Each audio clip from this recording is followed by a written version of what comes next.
नमस्कार, आप देख रहे हैं डायलिम्स न्यूज़ और मेरा नाम है सौरभ यादव। और इस वक्त हम मौजूद हैं संस्कृत संपूर्णानंद यूनिवर्सिटी में, जहां माँ सरस्वती का जो मंदिर है वहां पे कुछ छात्र नेता जुटे हैं, जिनकी मांग ये है कि लगातार जिस तरह से छात्रों की अनदेखी हो रही है, लगातार जिस तरह से छात्र संघ को इग्नोर किया जा रहा है, उस पर दोबारा बात होनी चाहिए, दोबारा शुरू करना चाहिए। आइए इसी प्रकरण में हम बातचीत करते हैं यहाँ के मौजूद लोगों से और जानने का प्रयास करते हैं कि आखिर उनकी मांगें क्या हैं और छात्र नेताओं का क्या रोल होने वाला है भारतवर्ष में। बैठक बुलाई है, इसका मुख्य उद्देश्य क्या है?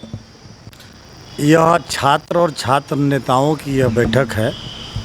बैठक का मुख्य उद्देश्य ये है कि आज देश में जो चुनाव हुआ लोकसभा का, तमाम राजनीतिक पार्टियों ने विभिन्न मुद्दों को उठाया, लेकिन छात्रों की बात, शिक्षा की बात, रोजगार की बात किसी ने नहीं उठाया। इस बात को लेकर के हम लोग एकदम बहुत दुखी हैं। इसीलिए हम छात्र और छात्र नेता यहाँ पे इकट्ठा हो रहे हैं। बनारस के अंदर जितना भी विश्वविद्यालय, महाविद्यालय है, शिक्षण संस्थान है, उच्च शिक्षण संस्थान, प्राय वहाँ सभी लोग आए हैं, आ भी रहे हैं। इसका मुख्य उद्देश्य ये है कि देश के अंदर शुल्क वृद्धि हो रही है, इस पर कोई आवाज़ उठाने वाला नहीं है। छात्रवृत्ति जो मिलती थी उसको बंद कर दिया गया है, कहीं मिल रहा है, कहीं नहीं मिल रहा है। जो बहुत कभी ज़माने में छात्रवृत्ति मिलती तो वही आज मिल रहा है, नए ढंग से नहीं मिल रहा है। जीरो बैलेंस पे कभी खाता हुआ करता था विद्यार्थियों का, वो एकदम बंद हो गया है। 1000 रुपये से कम रहेगा तो दंड लगेगा। दूसरी बात कि राजनीतिक संगठनों का जो शिक्षण संस्थानों में दखल अंदाजी हो गया है, जिससे हमारे यहाँ का शिक्षा जो है प्रभावित हो रहा है। कक्षाएं नहीं चल पा रही हैं, कक्षाएं नियमित नहीं हो रही हैं। परीक्षा जो वार्षिक है या हमारे यहाँ जो सेमेस्टर सिस्टम है वह नियमित नहीं हो पा रहा है, उसको लेकर के है। कि और बात यह है कि जो हमारे छात्र और छात्र नेता हैं, उन पर जब कोई इस विषय पर अपनी आवाज़ को उठाता है, भ्रष्टाचार का मुद्दा हो या शुल्क वृद्धि का हो, किसी भी प्रकार का अपने सत्र को लेकर के, सेशन को लेकर बात होती है, तो उनके ऊपर आपराधिक मुकदमे कर दिए जाते हैं, जेल में भेज दिए जाते हैं। अभी तत्काल में आप देखेंगे कि हम लोगों के हरिश्चंद्र पीजी कॉलेज के पूर्व उपाध्यक्ष रहे और सकलडीहा बार एसोसिएशन के अध्यक्ष भी रहे, शैलेंद्र पांडे कवि जी, उनको जबरी गैंगस्टर लगा करके जेल के अंदर भेज दिया गया है। तो इस तरह से जो छात्रों के प्रति जो दमनात्मक रवैया है, यह देश के लिए अच्छा नहीं है। इस विषय को लेकर के और भी हमारे विभिन्न प्रकार के मुद्दे हैं, जैसे शिक्षण संस्थानों का बाजारीकरण हो रहा है। आज चले जाइए प्राइवेट स्कूल या कॉलेज में, वहाँ पे देखिए बेतहाशा शुल्क वृद्धि है, आप देने में सक्षम नहीं है। कैसे पढ़ेंगे लोग, गरीब के लोग? जब वहाँ गरीब की बात होती है, किसान की बात होती है, जब किसानों का देश है तो किसान का बच्चा उतना शुल्क कैसे दे सकता है? आप ये बात करें, अक्सर जो बातें की जाती हैं, अक्सर जो छात्र राजनेता हैं या छात्र राजनीति है, उससे हमेशा ही, जैसे आप कह रहे हैं कि कहीं ना कहीं शिक्षण संस्थानों में जो बातें हो रही हैं या एक सेमेस्टर एग्ज़ाम वो से नहीं हो रहा है, लेकिन कई बार ये आरोप छात्र नेताओं पे, छात्र राजनीति पे लगता है कि ये जब भी बहुत ज़्यादा ये लोग काम करते हैं तो कहीं ना कहीं किसी न किसी तरह से डिसरप्ट करने की कोशिश करते हैं, पढ़ाई लिखाई को डिसरप्ट करने की कोशिश करते हैं। ये एक इल्ज़ाम हर बार लगता है। जेएनयू में चुनाव हुआ, कहाँ डिस्टर्ब है? डीयू में चुनाव हुआ, कहाँ डिस्टर्ब है? देश के अन्य कई राज्यों में हो रहे हैं चुनाव छिटफुट, वहाँ पे कहाँ डिस्टर्ब है? डिस्टर्ब इसलिए होते हैं कि जब छात्रों के साथ दमनात्मक रवैया अपनाते हैं तो छात्र संघ उनका जो फंडामेंटल राइट है उसको लेकर के जब अपनी बात को रखता है प्रशासन के पास, तब उन लोग डिस्टर्ब होते हैं, क्योंकि मनमानी रवैया नहीं कर पाते हैं। जब मन चाहे छात्रावास खाली करा दें, जब मन चाहे शुल्क वृद्धि कर दें, पुस्तकालय में पुस्तकों की जो अपेक्षा चाहिए वो नहीं मिल रही है, डिजिटल लाइब्रेरी होनी चाहिए, 24 घंटा लाइब्रेरी की सुविधा होनी चाहिए, वो सब बात नहीं है। जब इस पर हम इस सवाल पर बात करते हैं तो लोग कहते हैं कि डिस्टर्ब किया जा रहा है। हमारी जो मांगें हैं, जो हमारी जो वास्तविक मांगें हैं, उस पर जब हम चर्चा करते हैं तो हमारी मांग दीजिए आप, उस पर अगर मैं उसके बाद अगर कोई कुछ करता है तो बोलिए। वो भी मैं जो हमारे संवैधानिक तरीका है, जो हमारे शिष्टाचार, उसके तहत हम जाते हैं अपने गुरुजनों के पास या कुलपति के पास या संस्थान के जो हमारे हेड होते हैं उनके पास जाते हैं, उस तरीके से जाते हैं, तब वो लोग डिस्टर्ब होते हैं, तब वो लोग छात्रों पर गलत आरोप लगाते हैं। छात्र संघ का चुनाव 3 साल से उत्तर प्रदेश के अंदर अघोषित रूप से बंद है। क्यों बंद है? उस सवाल पर विद्यापीठ और इस शहर के अंदर पूर्वांचल के तमाम छात्र नेता के ऊपर केस लगा हो, गैंगस्टर। छात्र संघ का चुनाव क्या गलत है? टीएम सेशन के ये जीएम लिंगदोह जी के ये निर्देशन में एक देश के अंदर एक सर्वेक्षण हुआ कि छात्र संघ चुनाव में जो लोगों के दखल अंदाजी हो रहा है या अपराधीकरण हो रहा है, उसका क्या क्या कारण है? उन्होंने जो रिपोर्ट दिया उसमें भी छात्र संघ बंद करने का उन्होंने आदेश तो नहीं दिया। यह सुप्रीम कोर्ट का अंतरिम आदेश है, फाइनल आदेश नहीं है। छात्र संघ चुनाव बंद करने की कहीं कोई बात नहीं है, उसको जबरी बंद कर दिया गया है। या जो आज प्राइमरी में भी हम लोग पढ़ते हैं तो वहाँ भी छात्र संघ का गठन होता है, प्रधानमंत्री इत्यादि होता है। हमारे यहाँ यह चुनाव का राजनीति का नर्सरी है शिक्षण संस्थान, और वहाँ पे आप बंद कर दे रहे हैं। जबकि आपके पार्षद चुनाव से लेकर के वार्ड पार्षद के चुनाव लेकर के प्रधान के चुनाव से लेकर के राष्ट्रपति तक चुनाव हो रहा है, और हमारा छात्र संघ का चुनाव क्यों बंद है? क्यों? सवाल कुछ जो युवा छात्र नेता यहाँ पे आप लोगों से है कि छात्र का राजनीति में क्या काम है और किस तरह से आप इस जो ये मांगे हैं इस तरह इसको आगे कैसे देख रहे हैं? भैया ने जो कहें उसकी मांगों से मैं समर्थन करता हूं। साथ ही बता दूं कि छात्रों को राजनीति में आने के लिए आवश्यकता इसलिए है क्योंकि वह प्रथम पाठशाला है, वह यहीं से सीखता है कि हम अपनी बात को अपने ऊंचे लेवल के अधिकारी से किस तरह रखें और उससे समाज पे सार्थकता असर जाए उस भावना को, और किसी का आहत ना पहुँचे। जैसे विश्वविद्यालय में हमारी बात है लाइब्रेरी के लिए, हमारे विश्वविद्यालय में लाइब्रेरी तो सुविधा उपलब्ध है, अन्य पुस्तकें हैं, लेकिन जितने पुस्तकें होंगी उससे ज़्यादा घोटाला भी है फाइल में। लेकिन जब उस पर प्रश्न अगर कोई उठाए कि बुक नहीं है तो फाइल में बुक है, कल आ जाना परसों आ जाना, लेकिन कल परसों आज तक वो आता नहीं है। यह मांग जैसे लेके आगे बढ़ेंगे तो हमको दूसरे पॉइंट से एक FIR कर दिया जाएगा कि भड़का रहे हैं, विश्वविद्यालय के अनावश्यक सरकारी कार्यों में बाधा डाल रहे हैं। एक मुकदमा कर दिया जाएगा, पुलिस आएगी, बैठाएगी और लेके चले जाएगी। फिर दूसरा लड़का उसमें जाएगा तो उसमें निष्कासन कर दिया जाएगा। इससे कमज़ोर और छात्र संघ रहता तो छात्र संघ का अधिकार है, उसमें उसके लिंग 2 कमेटी ने दिया है कि ऐसे मांगों को लेके वह धरना कर सकता है नैतिक तरीका से। मतलब अगर आवश्यकता पड़ेगी तो उग्र आंदोलन भी करेगा, लेकिन आवश्यकता पड़ेगी DM आदि को सूचना देने के बाद, अगर नहीं मानी जा रही है। इसलिए छात्र संघ की अति आवश्यकता है। छात्र संघ नहीं रहेगा उसके बिना छात्रों का विकास असंभव है। छात्र संघ को कहीं ना कहीं जो शुरुआती नर्सरी है उससे जोड़ा जाता है। छात्र जो है आगे चल के देश में बड़े नेता बनते हैं, जैसा आप लोग बात भी कर रहे थे। भैया मैं आपसे पूछना चाहूँगा किस तरह से देखा जा रहा है इस चीज़ को, और छात्र राजनीति का आगे आने वाले समय में जिस तरह से जो अभी हिंदुस्तान में किस तरह से देख रहे हैं आप इसको? जब देश का पहला चुनाव हुआ तो उस समय BHU से, केवल BHU से लगभग 53 छात्र नेता सांसद हुए थे। और आज भी आप बिहार को देख लीजिए, आप UP को देख लीजिए, आप किसी भी राज्य को उठा के देख लीजिए, हर राज्य में छात्र नेता ही मंत्री है। आप बनारस में देख लीजिए या आप पूर्वांचल के किसी ज़िले में चले जाइए, आज भी जो स्थापित छात्र नेता है, जो मंत्री है, विधायक है या विनर है या रनर है, वो छात्र नेता ही है। उस नर्सरी को लोग ख़त्म करना चाह रहे हैं। ख़त्म कर रहे हैं, क्यों ख़त्म कर रहे हैं? एक कारण बता दे रहे हैं कि अराजकता और मारपीट तो सदन में हो रहा है, बंद कर दीजिए। विधानसभा में आप लोग देखे होंगे कि मारपीट हुआ, लोकसभा में मारपीट हुआ, गाली गलौज हुआ।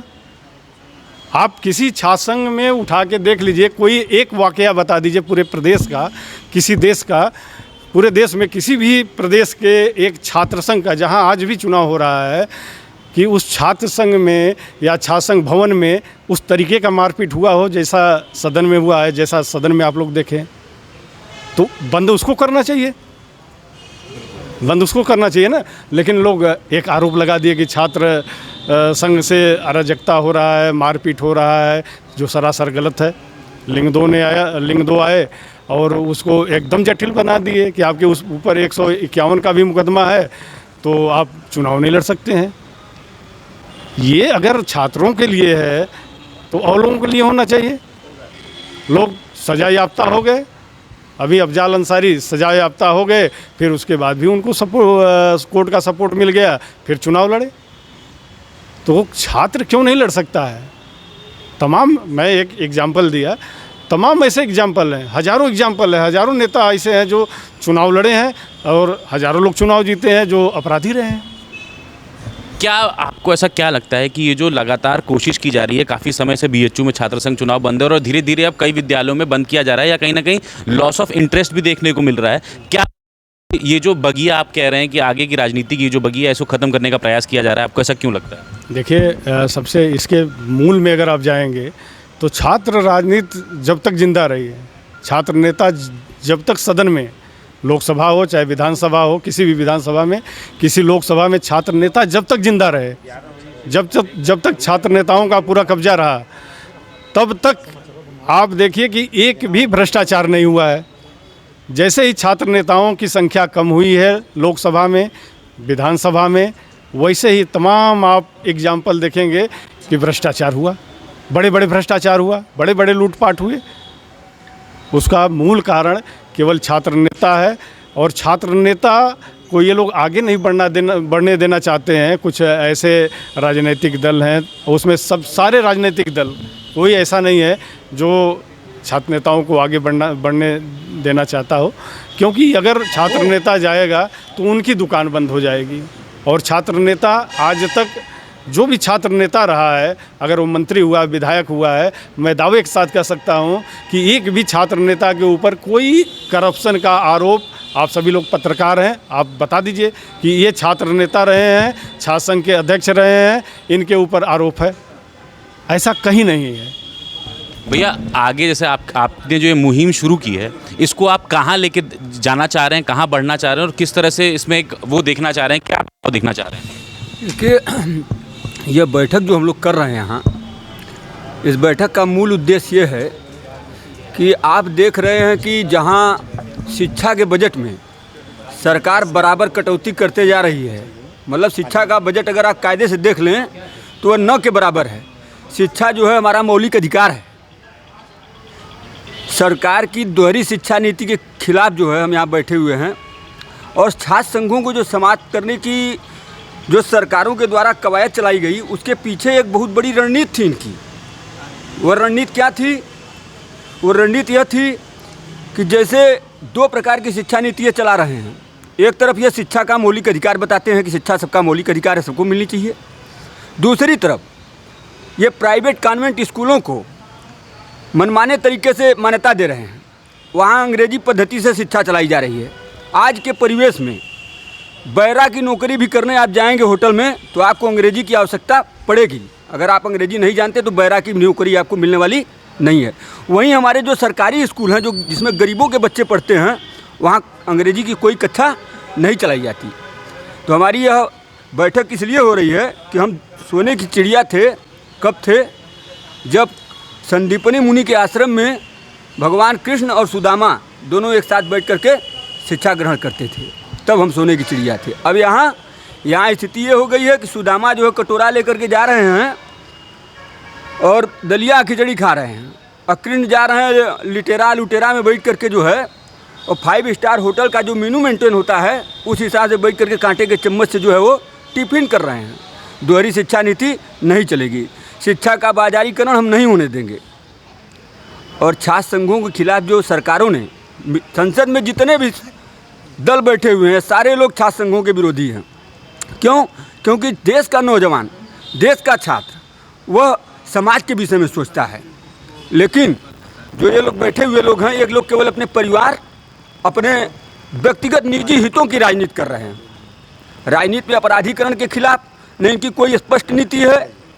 जहाँ ये छात्र नेताओं के ऊपर फर्जी मुकदमे लगाते हैं, वहीं अपराधियों को खुले मन से पूरे देश और समाज के सामने राजनीतिक दलों के लोग जो नैतिक हैं, वो अपराधियों को टिकट देने का काम करते हैं। किस मुंह से आप छात्र नेताओं को अपराधी बनाने का और अपराधी कहने का हक रखते हैं? तो दोहरी शिक्षा नीति के खिलाफ हमारी मांग है कि समान शिक्षा नीति लागू हो। दूसरी चीज़ कि छात्र आयोग का गठन हो, जो कि बहुत ही आवश्यक है। किसी भी देश के नौजवान का भविष्य उसकी शिक्षा पर निर्भर करता है, उस देश का विकास उसकी शिक्षा पर निर्भर करता है। शिक्षा मतलब किसी भी चीज़ की मूल बिंदु होती है, उसी से आप विकास कर सकते हैं, उसी से आप तरक्की कर सकते हैं, उसी से आप दुनिया में अपना नाम कर सकते हैं, उसी से आप अपनी इकोनॉमी की भी डेवलप कर सकते हैं। माने सारी चीज़ें शिक्षा से ही जाती हैं, जिस पर सरकार की उदासीनता से हम आहत हैं। और हम यहाँ बैठे हैं, रणनीति तय कर रहे हैं, आगे फिर रणनीति तय करके हम अपने हिसाब से। आखिरी सवाल भैया कि जैसे भैया ने बताया कि रणनीति जो तय कर रहे हैं, आगे की रणनीति क्या होने वाली है और ये मुहिम कितनी बड़ी होने वाली है? यह मुहिम राष्ट्रव्यापी होगी। देश के जितने भी छात्र और छात्र नेता हैं, जिस वे भी संस्थान में नौकरी कर रहे हों अथवा बेरोजगार हों या जिस भी पेशा में हैं, पुराने नए सभी छात्र नेताओं को, छात्रों को एकत्रित करके देश में एक शैक्षणिक माहौल बनाने का कोशिश किया जाएगा। दूसरी बात कि छात्र हितों की बात हो कि अभी पिछले पाँच पंचवर्षीय में जिसमें चुनाव हुआ, जितना बजट पास हुआ निर्मला सीतारमण जी ने किया, शिक्षा शब्द उसमें नहीं आया। क्यों? इसलिए शिक्षा को हम लोगों को बढ़ावा देना है और शिक्षा का जो बाजारीकरण है, जैसा आपने बताया कि दोहरी राजनीति हो रही है, यह बात नहीं बंद होनी चाहिए। शिक्षा की एक व्यवस्था होनी चाहिए पूरे देश के अंदर, सब पढ़ें तभी जाकर कुछ हो सकता है, तभी देश का हो जाता है। मानव संसाधन सबसे महत्वपूर्ण चीज़ है और उसी को ख़त्म किया जा रहा है। उसी को लेकर कि राष्ट्रपति एक हम लोग अभी पीएमओ ऑफिस में, सीएमओ ऑफिस में राष्ट्रपति को सबको ज्ञापन दिया जाएगा, एक अल्टीमेटम समय दिया जाएगा। अगर नहीं होता है तो इसको बनारस से निकालकर पूर्वांचल होते उत्तर प्रदेश के साथ दिल्ली तक यह आंदोलन चलेगा। इसकी एक लंबी योजना बनी, रणनीति बन रही है, जैसा होगा आप लोगों को समय समय से सूचित किया जाएगा। धन्यवाद। तो जैसी हमने बातचीत की यहाँ मौजूद लोगों से, सबसे एक ही विचार निकल के आया कि इस वक्त सबसे सही समय है राजनीति से जुड़ने का। और छात्रों को राजनीति से जुड़ना इसलिए ज़रूरी है क्योंकि कई बार सरकार छात्रों से जुड़े अहम मुद्दों पर बातचीत नहीं करती है और ये काम अब छात्र संघ का है, छात्रों का है कि वो जिस तरह से कहीं ना कहीं बाजारीकरण हो रहा है एजुकेशन का, उसको खत्म और छात्रों की बात सुनी जाए और उनका जो हित है उसे सुनिश्चित किया।